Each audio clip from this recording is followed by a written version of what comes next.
मराठा समाजाला आरक्षण मिळावं या मागणीसाठी मनोज जरांगे पाटील यांनी आंदोलन सुरू केलंय। आझाद मैदानावर जरांगे पाटलांचं उपोषण सुरू आहे। या ऐतिहासिक आंदोलनाला अभिनेता रितेश देशमुखनं पाठिंबा दिलाय।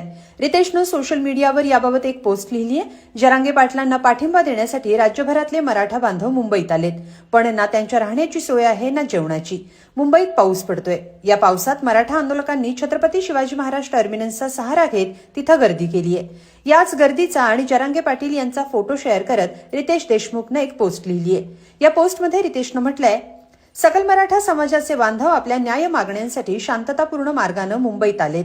या मागण्या योग्य प्रकारे पूर्ण होऊन सर्व आंदोलक सणासुदीच्या काळात सुखरूप आपल्या घरी परततील अशी मनपूर्वक आशा।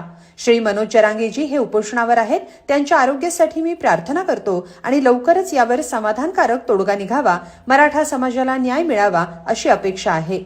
जय शिवराय, जय महाराष्ट्र असं रितेशनं या पोस्टमध्ये लिहित आंदोलनाला पाठिंबा दिलाय।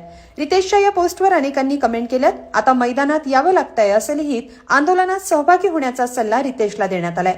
तर काहींनी मराठा म्हणून दिलेला पाठिंबा म्हणत रितेशचं कौतुक केलंय, तर काहींनी विलासराव देशमुखांची आठवण काढत आंदोलनाला भेट देऊन पाठिंबा जाहीर करा, हीच विलासरावांना श्रद्धांजली असेल असंही म्हटलंय। आता रितेश देशमुख रस्त्यावर उतरून पाठिंबा जाहीर करणार का हे पाहावं लागेल। तुम्हाला काय वाटतं? कमेंटमध्ये नक्की लिहा आणि lokmat.com ला सबस्क्राईब करा। धन्यवाद।